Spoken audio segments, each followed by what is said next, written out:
வாழ்க்கையில பயமே இருக்கக்கூடாது. நல்ல தைரியம் வளரணும்.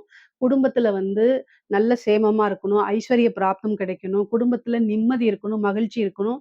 முக்கியமா செய்வினை கோளாறுகள்லாம் நீங்கணும். ஆபிச்சார தோஷம் அப்படின்னு சொல்லக்கூடிய பில்லி, சூனியம், ஏவல் இதனுடைய பாதிப்புகள்லாம் நீங்கணும் அப்படின்னா, அன்னை வராகிய வழிபாடு பண்ணலாம். இது என்னன்னா, வராகி நவராத்திரி அப்படின்னு வருது. ஆஷாட மாதம் பிரதமை திதியிலிருந்து நவமி திதி 9 நாட்கள் பார்த்தீங்கன்னா, வராகிக்காக நவராத்திரி கொண்டாடப்படுது. இது என்னைக்கு வருது அப்படின்னா 15/7/2026 புதன்கிழமையிலிருந்து 23/7/2026 வியாழக்கிழமை வரைக்கும் 9 நாட்கள் வராகி தாயார பூஜை பண்றதுக்கு ரொம்ப ரொம்ப சிறப்பான நாள்.